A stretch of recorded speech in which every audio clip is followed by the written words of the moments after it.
Luki anokota sama kuluku anokota sama kuluku alors beta biso bali na nzoto ça c'est beta place alo beta chef na bisa bide ko sale lo côté ko sale lo côté makaka msuli ngo ngafeti beta ya beti tsubabali chapana kweli alandi ba kabani beta masaki na denzo beti ya bala bali pum ya na ngai bulu ngaya ya shama nga ne akweli wa papa msusu wana na kufika na tuni na tuni papa wamtangoza wapi alo baba mnawamro kuna ngana muna kati ata mtu moko muna kata mtu moko te esko yoka kiti batu wakufi ayo kaki ba masasi yo beta kina ya beta ki batu boni bakufa wa beta ki kaka debali ayo oyo italaki balwaye ye mtu aboma kinde babandu beta yi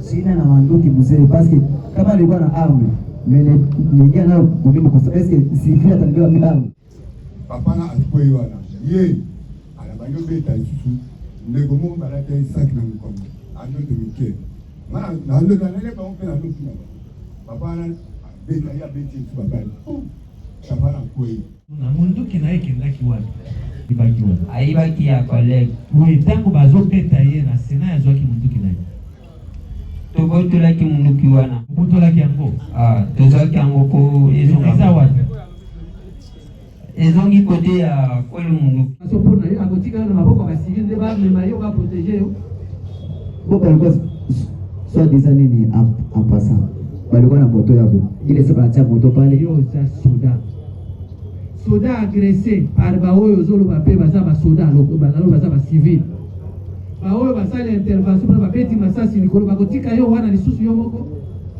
aba unacha pale tena vile ile sasa bapiga masasi aba tu abende kama alikuwa basa ni ya mwili bana kimbia sasa bila pecha moto alikuwa pale pembeni pale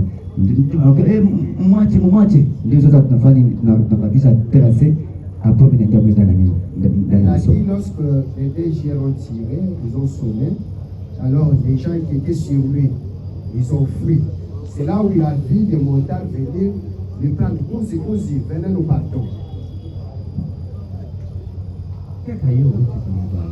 Tango, Bagir, Bagir, Yassima, ils ont allé sous-souter.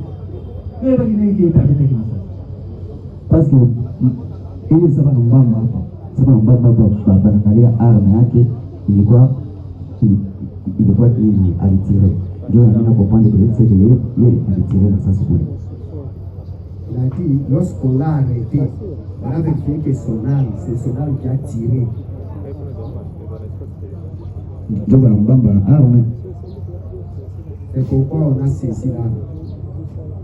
nazongeli mutu na tuna olobi ke bajiere basala intervention pour yo jiere asala intervention pour na kotika lisusu population de sécuriser yo wana de tactique yo tanga la tactique hiyo kosa wanafanya ile intervention up wale kosa ni alia ndio umwili pengine hapana ona vile tedi sasa ilikuwa ni tiraima ile sasa mpika ni masasi ndio watu wanafanya nini wananiacha hapo na mimi nasimama wala petwa anakadre naingia mmoja ni sasa mimi naingia kule ndio sababu natoka sasa nini mimi deja nishaingia na mlengano sababu ndio kwa sababu pana tubebe mabitu tufike kunini kwa polisi hapa ndio na sababu wale watu wanatoboka. Il a dit qu'ils étaient nombreux sur nous. Lorsqu'ils ont tiré, ils ont sonné, il a profité de cette occasion pour s'éclipser. Lorsqu'il est arrivé à l'endroit, il a vu le lieutenant. Il dit non, il faut partir. Ils ont monté, ils sont partis. Lende. Wewe kiyo lobaki kiyenda ya koloba mpena mantengele kaki. Wewe kiteni alobi. Abi yonde mutobeta ke masasi watu wakufi. Sio miko. batémoin bazali na nsima soki nakosi okobinga bango akoselinga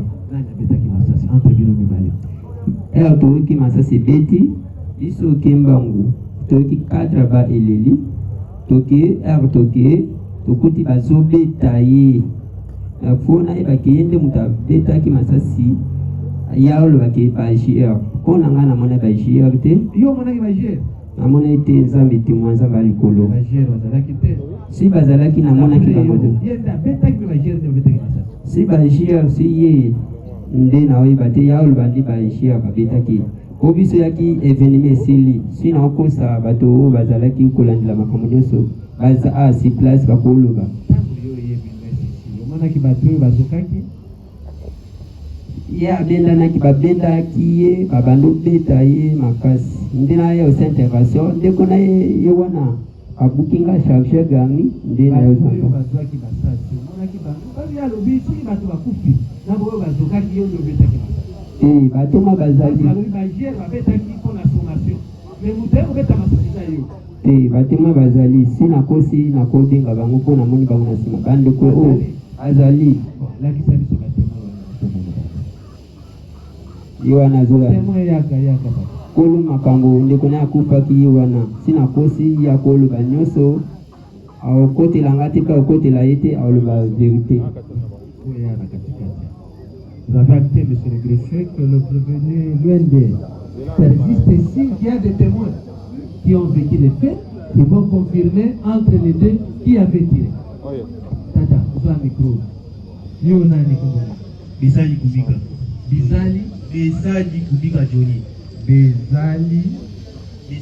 Bisaji Kubika Johnny. Kubutaki wapi Johnny? Congo Central.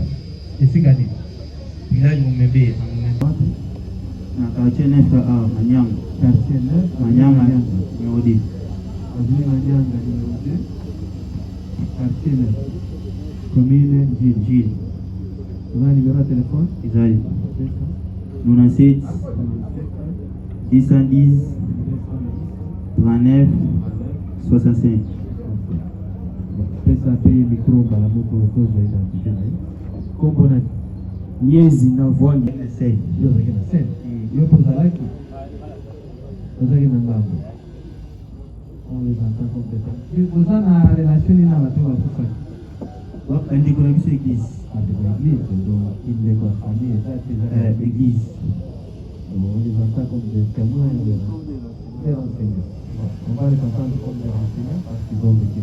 Sawa, oye akutana na kati kubana mimi. Panda kuna kwanza itako pia pesa akuta yo kana ndo bora. Yo mtali mtu kuma naye Bisaji Kubika. Bon, wakati ndai pe kwa interpret ndio kuna bituna wewe service service oyo monaki oyo yokaki na oyo salema. Telema na pesa ki. Autorisation fan le service événement ni na mkola le 4 janvier. Biso tozalaki na fête na terrain 3. Fête spéciale nango bien, tozalaki na ndeko na biso oteki pesi. Tozonga na bango nzela moko. Po bango tozalaki par transport na Sainte-Thérèse po tozwaka mpo ngaba. Tokomi na bango na Sainte-Thérèse wana azwa paroma tape. Esa sende etondaki tolukeli. Namba tiaki na se bazomata. Tozomata ngana bandeko. Na bana ngana na nefe awa nakasi na ngamba station naza moto na kende kokasa na katsa ndeko o ye ndo ya buyi azipe moto telisi mwa moto atelemi na zi moto na de maga boyi ayi maga bendinga bazaki moto la awa na wape abendinga na kititi na senini o biloko na biso milite na kwa yo na bita biso tozaba tani mwana semi tozaki na fete o te bani discussion na naye aka sa abota mutola na waple na aboto liengo alibandi ko na biso aninga na ngazaki na ngambu kuna noza transport eba moni tosa ninya bango baye batunya nini tena zina moto ndiko oyo aya kisinga moto ali abota na bilo na la sanzoto tutake tana epele akina kuiti abite ko kipete tukatsa na ngambu tukatsi na ngambu keke minute esa ndeko bomata ye atumboki atumboki anokotana sama kuluku anokotana sama kuluku anokotana sama kuluku anobeta biso bali na nzoto zongela lobike tango akangi na bilamba akanga bilamba abotulema motulana angabutana wa pelataki tunosala nyinga na botuliengo na tutemi kwa distance kwa sini ya recharge wa munduki recharge munduki azaki na munduki akana munduki amage amage o amaga continue andiko ebaye katulinga nini na bi tandiko oyo abusabuta bilona lasi na nzoto kabite kolanda yetu toka section na ngambo na bena ba mutu ikati tokea ndeni tukati na ngambo siko bandiko ya biso ya basi bazomatana camion ko abakota balusa mbongo kama ebele na si totele biso biso na bango ko bandiko mata aliye atelemi na ngambo kusa station tadi 1 metre boye atelemi so munduki alole sama kulu so tuno kipete kidiba beta maho masasi na nzoto biso telema iplace wana alo beta to beta alitoina chef na biso moko boye alo dirige sabité usa ele kote tozo ngasima tiki soto mutu bezalaki tozo ngasima ya to beta biso tozo ngasima tozo beta tozo ngasima na nzoto tuko biso place no distance cette place place to telemi côté au salé le côté biso taki mamba feti au salé le côté biso taki tani oyo ye a qu'est-ce que place ali kondo mata alo beta comme ça c'est beta place alo beta chef na bisabite au salé le côté makaka biso mamba feti alo beta si moment tout moni population et place wana biso to komi déjà tout moni abotole munduki pas civil akimi allez tout moni va dire biso alala ta moi désespéré tu fais des soucis si population de beta il faut te maika ngam c'est ça que depuis que tango akati na ngambo na prince prince ngo biso wana ndi wala ma transport yeso atelemi na ngam ya station abeta combien de coups de balle ebele sikoyo babalo anezwaki batuye ezwaki batute bon nde alobeta biso soki nzambe tosambelaka nzambe biso ezwaki biso so bandeko siko misusu bayeki diba na mutuka anomata akebeta so masasi place wana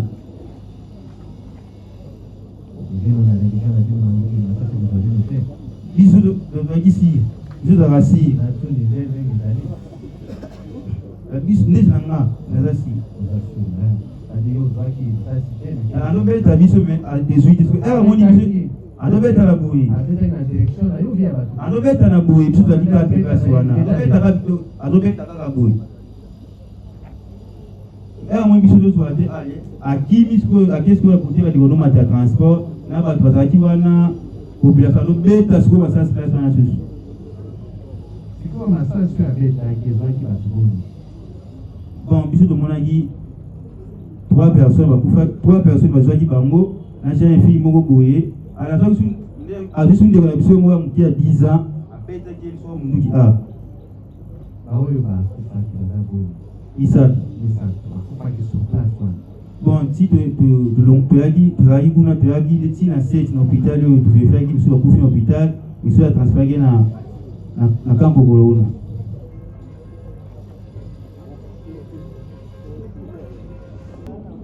bon biso tozalaki ya distance monaki ye ayaki mais tomonaki babale ezobeta babale ebetaki ti mpe ye mpe bakekipekaki ye population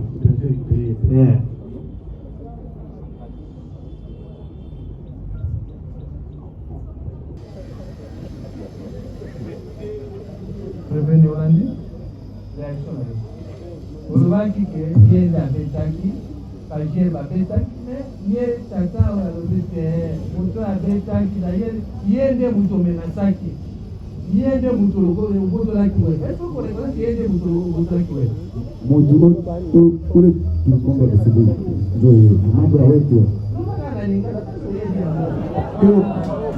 nazo yoka na kutransmete ebele problème kutransmete sasa yeye anasema mimi nilikuwa na bunduki ndio kabisa bunduki. Mutuna iza simple. Mutoyo owela kina ye wepa. Na mutuna na ye ou bien mutuna. Ndio yeye. Architecte notre pays confirme que la personne auprès de qui il avait arraché l'appareil Motorola et ouais, c'est la personne qui est devant lui. C'est quoi le but de ça? Que yo beta qui masasi. Masasi yo beta qui soki ya zalaki na mulimu na ye wana babede kate ele alga. Ndenga sana mwa makambo na ye wana yo yemo kwa yebi.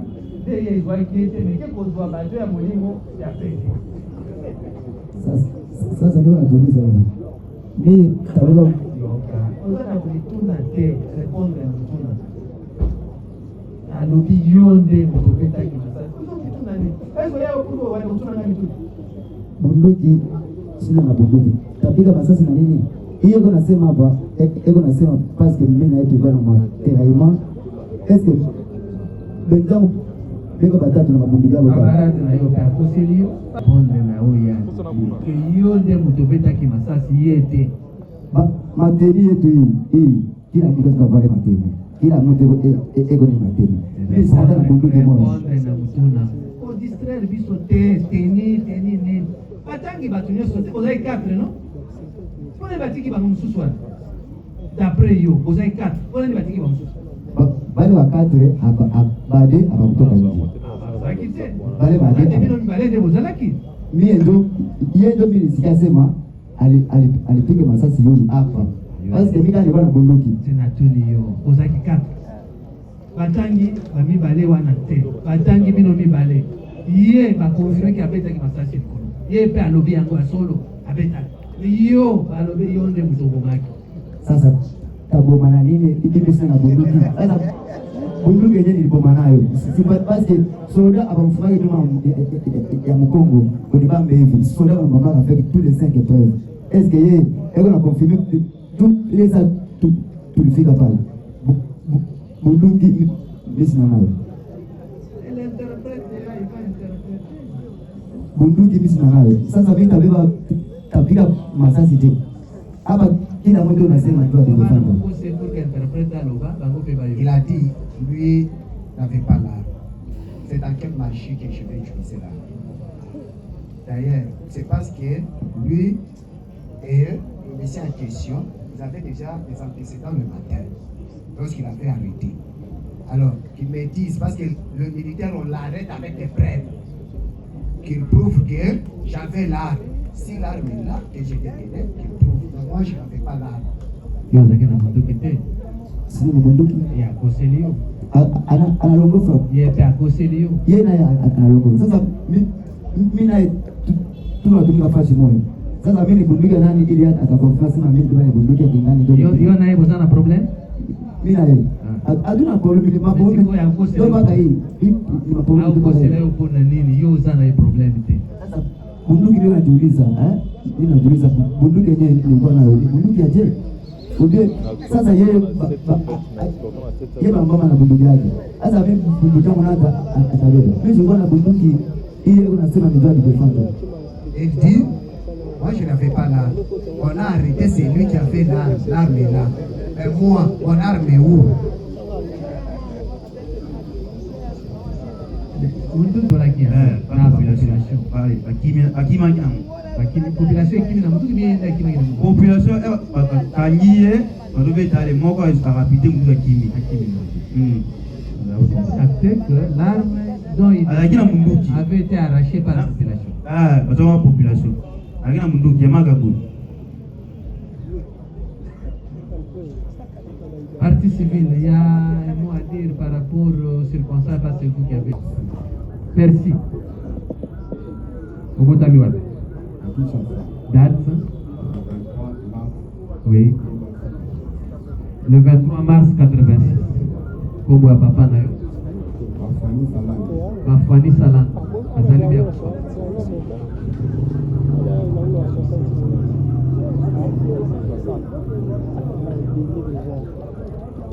Kaka ndai te parce que ozalaki déjà débat, tokoyoka yo lokola renseigner biso na makambo ndenge elekaki. Oza na lien nini relation nini na bato bakufaki? Oui. Camarade na yo moko akufaki. Kombo na nani? Mbasa.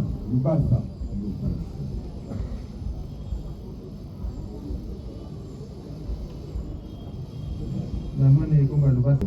Zaki na Saint Thérèse. Est-ce que vous avez événement de kaki ndenge ni? Événement de kaki. Mwana ye na parke mutuka. Na ye na kaki na parke mwana. Na moni ndeko kwa stone nda o. Na moni na ngambo ya station. Azi na yo kutele ya mwana na yo moni azi arme ani na makolo. Ani na makolo. Acha ate population. Acha ba population.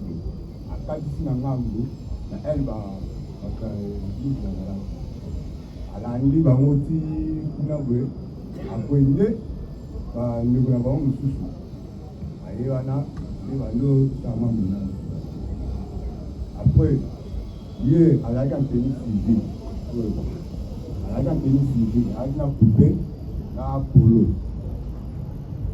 ya abana na ye abeti babali alandi batukuna ye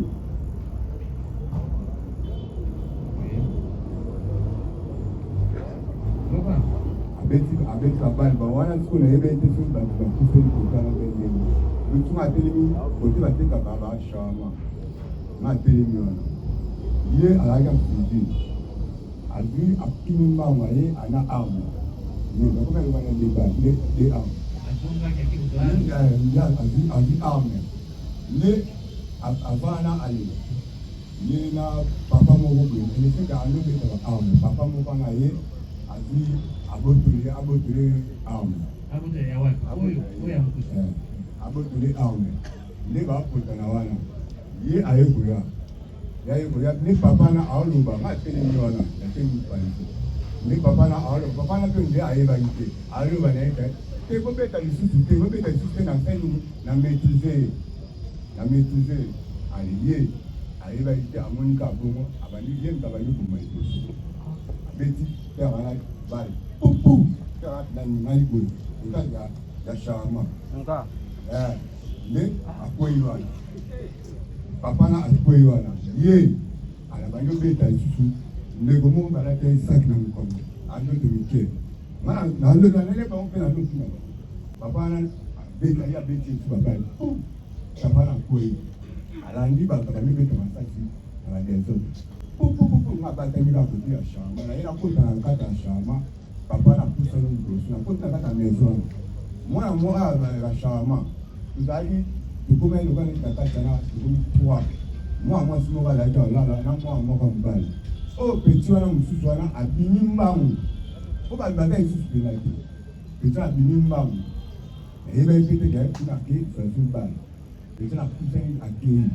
ndenge na bimi wana namoni bango ye abwake lisusu bandeko na bango oyo basoda babimaki bango bayebaki te na kati babimi ya leseka polisi moko wana alaki mi na polisi na likolo asali polo wana normal nda balopekisa ye abwake bango lisusu nde basali moko jeni apres wana nde naye kotuna papa po ya liboso naye wana akusiki naye papa oza na adresse wena apesima telefone naye nabeli komoni akoloba komoni nazwi telefone nazwi tomonye nabeli bato ya moto nga bapolisi na bango moko wana bayekonde moko abitekoka moto amatisi nayeba papa mosusu wana nga akufi te natuni naotune papa bamtangoruta wapi alobanga bamunoko mboka nayebi te si bangeloba nini ozwi totomboli tomati lisusu na moto bakei na progrese liboso na ye okuta petit oyo atekaka biso atekaka shama naye okuta mwana wana mpe afani bisi na mabeli awalala mabeli progrese wana totomboli lelo otiai na moto baprogrese na ye vers hôpital neti ya camarade nanga so nayebaki te azwi mpe azwaki bale naye kozonga toexplication nde jipe apembe eyomoya baza na kati bapo akuta na kati baza na kati nde bakoti na kati ipare bakelesi na polisi na kolanda yo basoda babetaki masasi na bakope de secours. Nani abetaki masasi? bango mibale babetaki masasi abeta masasi na kopesa na bango masasi oyo moto ya liboso abetaki bato boni masasi oyo oui. bon ye na kuna nayebi biso abetaki bato combien masasi naandobeta bato masasi nayebi te soki ezaki combien de bato mais oyo naye komona nde oyo bapapa oyo bazalaki wana ye tema papa na bazalaki boye na arme ekali likolo alongoli chargeur alongolaki chargeur aloba peke kobeta lisusu te na maîtrise ye loko amoni ke papa akomi na monduki alingi ye abeti mpe yango masasi ye abomaki bato boni mpo namoni alongoli te na moko papa papa oyebi ye ayebi ete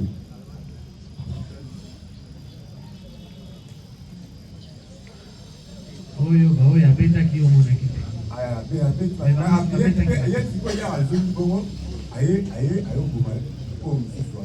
nani aye koboma lisusu aye koboma bato bango sipale babomaki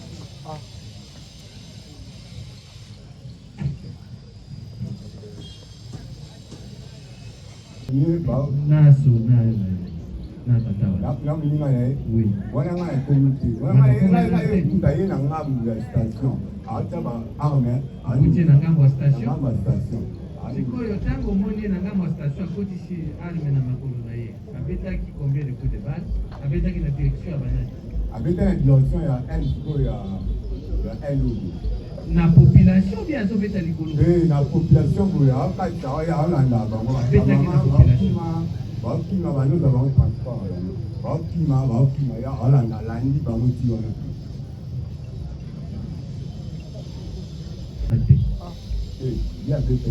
ye pe abetaki ayokokuta papa wana bapotani papa na longoli chargeur là alongoli chargeur abeti masai papa alongolaki ye ya bezemu abetaki masai abetaki masai olobi nini na ndenge tata ya lobi ngozi ya loboma komisi lobo ekilaki ti kota suicide ti ya loboma biso chef na biso atitema kota suicide wana tokende te po toza espoir kokonverti toyaki feti ntango ye alobeta masasi biso tolobaka masasi me tomonaki teke agomi to te oyo bino omonaki ye ndenge kabandaki kobeta biso ye masasi ye oyo ye abetaki bato boni bakufaki na masasi oyo abetaki ngozi biso tolaki nini station biso akitaki biso ti na ngambu suicide tozalaka wana etelemi na kota suicide wana ere abeti biso tokufa tomoni na mosika tobalali combien bato balalaki tomonaka ndeko na biso mosika alalaki combien motu moko te deux yo omonaki deux ye mpe amoni deux mosusu na baleki 3 de oyo akufe na wana na peti wana Monsieur Delano, vous avez des questions? Désolé, c'est d'abord le ministère public et puis c'est bon. Vous avez entendu deux renseignants, les deux prévenus. Côté partie civile, ils ont renvoyé aux témoins renseignants parce qu'ils ont vécu les faits. Est-ce que vous avez des questions à ce stade, M. Delano? Merci, Monsieur le Président, pour la parole apportée. Les renseignants nous ont rendu la tâche facile parce qu'ils étaient au cœur même de l'incident. Pour votre information, tout a commencé par l'interpellation de M. Nissam. Il était sur l'interpellation. Le pire ne pouvait pas arriver. Donc lui, il est mieux placé pour éclairer votre vie. Et ce qu'il est en train de dire est bien la vérité. Parce qu'il était privant de vérité. Voilà. Et par rapport aux armes, ici, une arme a été saisie. Mais les témoins ici, les témoins enseignants confirment qu'il était disposé des armes. Et l'île a été même arrachée entre les mains de Loende qui dit Loende dit moi je n'ai jamais eu avec c'est ça.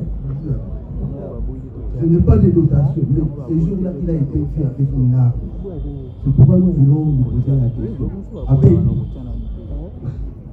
arme wana ozalaki nango mokolo wana eutaki wapi? Mi sina na mambo mengi ya kusema. Colonel eko hapa. Sa balikuwa nafanya ma deployment. Est-ce que police tinangu bako? Mimi sina na hapo mzee.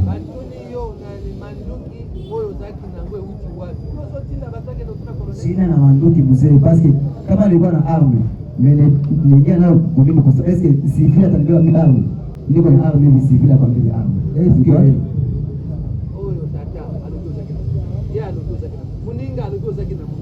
sasa munduke leo iko wapi mzee? Sasa munduke ni itosa le point chaud bozalaki na point chaud ya wapi? Hapa kwa nini nalikolewa na Saint-Thérèse.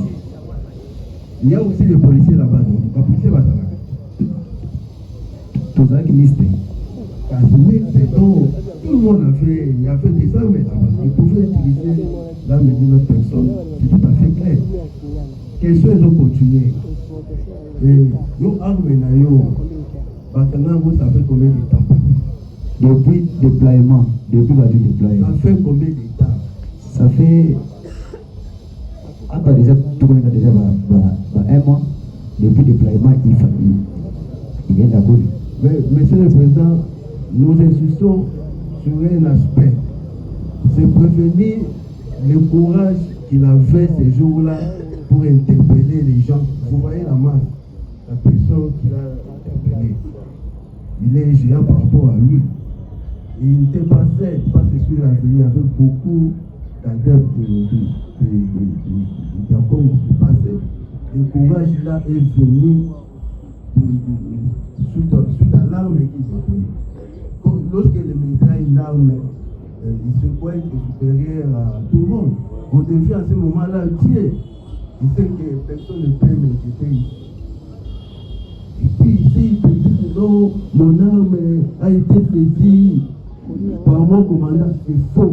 Pendant un mois, est-ce qu'un commandant peut accepter que son militaire qui est déployé quelque part puisse travailler sans arme? C'est inconcevable. Il veut tout simplement désorienter votre tribunal, mais il ne saura pas. Il était militaire. S'il n'avait pas ce jour-là, il avait problème de policier. Parce qu'il a été vu, il y a au moins 3 personnes qui confirment. Il avait l'arme, il faisait passer ça sous ses pieds, en train de faire les gris parce qu'il savait que les adeptes là, il ne pas les toucher difficilement. Et lui, il faisait ces gris pour pouvoir les atteindre facilement. C'était ça. Il avait l'arme. Donc, c'est ce prophète noir sur blanc qui s'est prévenu, avait l'arme, avait tué. Mais voilà, il y a des victimes ici, mais c'est les prisonniers. Il y a même des vidéos qui circulent. Et nous allons, à un moment donné, déposer même les flash disques pour édifier votre tribunal. Donc, ils ont tué, ils ont brisé, ils avaient des armes. Ils ont dit tantôt ici, ce sont des éléments de la GR. C'est faux. C'est faux, mais c'est le président. Il n'y avait pas de militaire. Il a été confondu par son bilan qui a dit ici devant le président, il a tiré au moins un soldat GR. Les militaires de la GR sont disciplinés. Donc, voilà quelques mots, ce que nous pouvons vous dire. Les faits est simple. Ils ont tiré, ils ont tué. Ils étaient les scènes déployées sur le terrain. Et les faits se sont passés en plein jour. Vous pouvez dire non, la nuit, il y a les yeux sur la personne. Mais non, c'était en plein fait 15 et 16 heures. Voilà. Donc, il n'y a même pas à tergiverser là-dessus. Les faits est que nous avons. Tiré et ont tué. Et les faits sont clairs. Merci beaucoup. Il y a autre complément? Merci, Monsieur le Président, pour la parole. Nous venons de suivre tout de suite l'intervention des deux prévenus qui sont présentés par vous devant votre guise tribunal. Mais c'est comme si ils veulent à tout prix, l'autre veut échapper, que je n'avais pas l'arme, et l'un accepte que j'avais l'arme. C'est pour cela que nous voulons poser la question aux prévenus, là, j'ignore un peu les noms, les prévenus loin d'eux. Faire poser la question. Nous voulons... Faire poser la question. Je vais faire poser la question aux prévenus loin d'eux. Parce que d'entrée de jeu, lui, le prévenu loin, a dit ceci, qu'il est allé, il avait d'abord entendu les coups de balle qui crépitaient. Donc, il a profité que la personne qui a tiré les premiers coups de balle, c'était le prévenu ici, à Bédi. Et quand il est arrivé sur le terrain, il a accepté que lui aussi avait une arme. Mais maintenant, la question que je vous pose, l'arme que détenait le prévenu loin d'ici, avait dit, cette arme-là est partie où? Parce que devant votre guise tribunal, nous voyons seulement une arme qui a fait l'objet d'une saisie. La question est prévenu loin d'ici. Le fait que ukutaki azalaki na se tango yake nakutaki na se baoleta ye ko munduki azalaki nango eke wapi otuna ye place munduki na ye ke ye alobi azalaki na munduki te ye olobi azalaki na munduki ekendaki wapi azalaki na munduki na place munduki eke nayebi te kotuna ye moko. Vous avez suivi? Autre question? Oui, il y a une autre question. Merci infiniment, Monsieur le Président, au guise des membres de la composition. Nous avons des importantes questions, des questions cruciales à faire poser au prévenu. Mais avant cela, nous avons une remarque à faire. Le prévenu Abedi, ici présent, a estimé dans ses dires qu'il était discipliné au regard des instructions du chef de l'État. Monsieur le Président, le chef de l'État se bat jour et nuit pour la montée en puissance des forces armées. Le chef de l'État n'a jamais demandé à un militaire ou à un soldat de terroriser sa population. Donc c'était une remarque très importante à faire par rapport à ce qui a été dit. Voilà la question, les deux questions. La première question. La première question est adressée aux deux prévenus. Puisque dans l'air dire, il semble qu'ils zappent totalement qu'il y ait des morts. Moi j'aimerais savoir, Monsieur le Président, ont-ils seulement conscience qu'il y a eu des morts en ce jour du 4 janvier 2026 au terrain Saint-Thérèse? Ont-ils seulement conscience qu'il y a eu des morts? Na mukolo wana evenema esalamaka ebiki bato bakufa ebe bato bakufa ebe mpona ngai namonaka te ata motu moko omonaka ata motu moko te. Est-ce oyokaki te bato bakufi? nayokaki na masasi oyo yo obetaki na ye abetaki bato boni bakufa abetaki kaka debal likolo ebomaki motu te ebomaki motu oyo ebomaki bato eza ya nani? oyo ezalaki baloba ye moto abomaki nde babando beta ye banani balobaki ye nde moto bacivile population oyokaki bacivile balobi population babeta ye wana totunaki yo mito olobaki ye moko alo sikoyo olobi ke ye nde population okonzi esikaki ye moko aloba po aya olobaki nga toyokaki ye masasi ebeta nde tokendaki toyokaki 4 baelelaki toki tokuti ye baobeta ye bavandisi ye baobeta ye. siko batunaki mutuna munduki na ye ekendaki wapi? munduki na ye bazwaka bakenda nango mikao oyo azwaki wana oyo ayibaki wana ayibaki ya kolege oyo ntango bazobeta ye na sena azwaki munduki na ye tobotolaki munduki wana obotolaki yango tozwaki yango po eza wapi? ezongi kote ya kolo munduki ezongi kote ya kolo munduki te nani? kolege kaka pesa biso komona aza soda ou bien polisi? aza soda. Soda oui. Ntango bazwaki badeklaration na bino na epai ya OPJ boyebisaki OPJ ke munduki wana ezongaki? Oui. bozongisaki munduki wana? Oui. Vous avez cette déclaration? Bon, autre question, oui.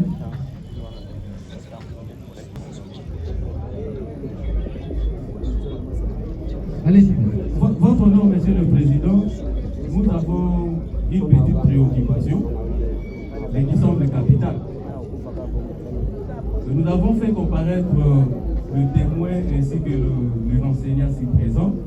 Il y a quelqu'un qui a été isolé par la police de Lyon. Nous postulons en ces termes votre honneur. Sinon, on sera bloqué quelque part. Parce que nous sommes en train d'assister dans une procédure où il y a les préposés. Tu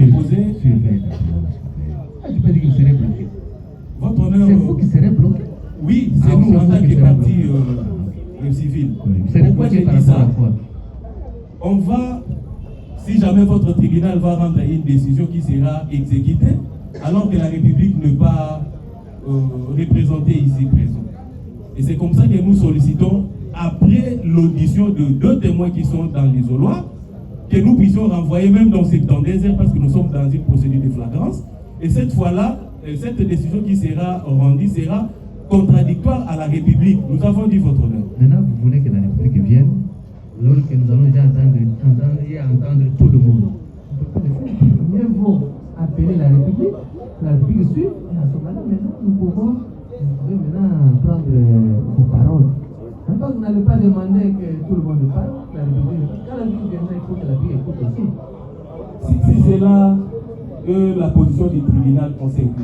La position du tribunal vous ramène à ce qui est logique. Donc, votre demande, c'est que vous voulez que la République soit là. Monsieur de la loi, votre avis? Merci, Monsieur le Président, pour la parole. Nous ne trouvons pas d'inconvénients parce que ceux qui sont traduits devant votre tribunal sont au service de l'État. C'est vrai que celui-là qui est en fait travailler sur le terrain puisse venir comme tribunal. Pourquoi nous ne trouvons pas d'inconvénients? La défense?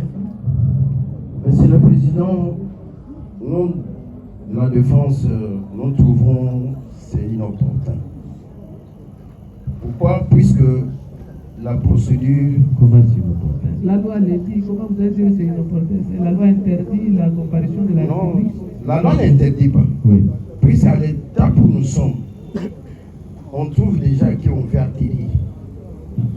Maintenant, vous êtes un procédurier. Car c'est là le tien. Un procédurier ne peut pas... Oui, nous savons, Monsieur le Président. C'est leur demande aussi. Nous, on souhaitait ça même avant. Vous souhaitez ça même avant. Mais ils n'ont pas voulu évoquer cela. C'est pourquoi nous disons peut-être qu'ils étaient distraits. Maintenant, à ce stade, on continue ou bien comment? Vous voyez que c'est pourquoi une demande qui intervient. C'est que c'est un obstacle. Un obstacle. Parce que nous avons beaucoup. Vous voulez dire autre chose? C'est votre demande. C'est déjà... La situation que nous gérons, alors nous avons pensé stratégiquement. Parce que ce qui est vrai, je vous dis parce que nous sommes en contact, il y aurait eu des situations difficiles. Alors nous avons pensé que... Non, s'il vous plaît... Oui. Nous ne sommes pas des politiciens. Effectivement. Voilà. Il ne faut pas nous amener sur une piste de politique. Effectivement. Éviter certains propos. Vous êtes devant un tribunal, il ne faut pas venir avec des propos que vous ne pouvez pas gérer. Effectivement. Vous avez compris? Je retire ça. Mais c'était juste pour... Retirer. Oui, il n'y a pas de geste. Non, vous n'avez même plus la parole. Non, j'ai retiré ça. Voilà, merci. Donc, il y a la demande de la défense de la partie civile. Nous allons être ensemble avec vous. Donc, nous allons vous renvoyer à vendredi. Aujourd'hui, nous sommes mardi. Vous voulez encore intervenir? Oui, Monsieur le Président. Prenez le micro. Merci, Monsieur le Président, pour la parole. Vous avez constaté que nous étions calmes. Vous n'allez pas. Au moment opportun, vous aurez dû prendre la parole. Mais il y a une demande qui tombe à pic. Ce qui ne vous permettra plus de faire un débat. Si nous avons demandé votre avis. Si nous avons sollicité la parole, d'abord nous sommes des mêmes avis avec eux. Ça c'est un. Si nous avons sollicité la parole, c'est parce qu'à peine là, Monsieur le Président, mon client Abedi a déclaré qu'il n'avait pas l'arme. Et subitement là, le deuxième prévenu a confirmé devant les tribunaux qu'ils ont récupéré l'arme. C'est ainsi que nous sollicitons au tribunal. Si le tribunal peut inviter encore les propriétaires de cette arme-là. Parce que devant le tribunal, on nous a présenté une arme. Alors que l'arme dont le deuxième prévenu déclare a été déjà récupéré. C'est ainsi que nous sollicitons la comparution de la personne qui détient cette arme-là. Parce que l'arme qui a été supposée, qui a posé des actes. C'est un devoir au ministère public. Merci. Il doit, à la prochaine audience, appeler, présenter les autres policiers et militaires qui étaient ensemble avec eux et nous présenter aussi l'arme dont le premier avait volé. Voilà, hein, donc vous allez faire ça. Ce serait pour vendredi. Vendredi à 9h. Vendredi à 9h. Hein. Donc les greffiers